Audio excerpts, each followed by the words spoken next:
Welcome to the ever channel. Drama serial Jaanisar बहुत ही अच्छा बन चुका है। आने वाले एपिसोड में हम ये भी देखने जा रहे हैं नुसरान सरफराज को गोली मारना ही होता है। जाफर कहता है मुझे आपको रोकना ही नहीं चाहिए। इस वक्त सरफराज को मारना ठीक नहीं रहेगा। इसे इसे आसानी से मौत नहीं मिलनी चाहिए। और इसकी फैमिली का क्या हाल होगा। और वो एक माँ बाप का लिबला बेटा है। मुझे लगता है इसे मारने से बेहतर है आप इसे जेल भेज दे।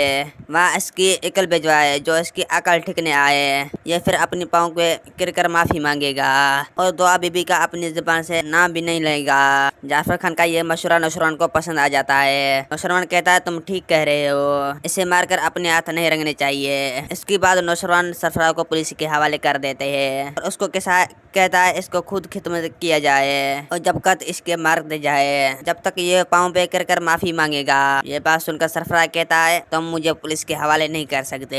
आखिर मैंने क्या किया, मेरा कसूर किया है? मैंने कोई जुल्म भी नहीं किया। ये लोग मुझे क्यों गिरफ्तार करेंगे, मेरे क्यों मारेंगे? इस वक्त पुलिस वाला कहता है तुम मेरे साथ चलो, मैं आपको बताता हूँ तो तुमने क्या किया। मेरा वीडियो आप लोग की अच्छी लगी तो वीडियो को लाइक और चैनल को सब्सक्राइब। खुदा हाफिज।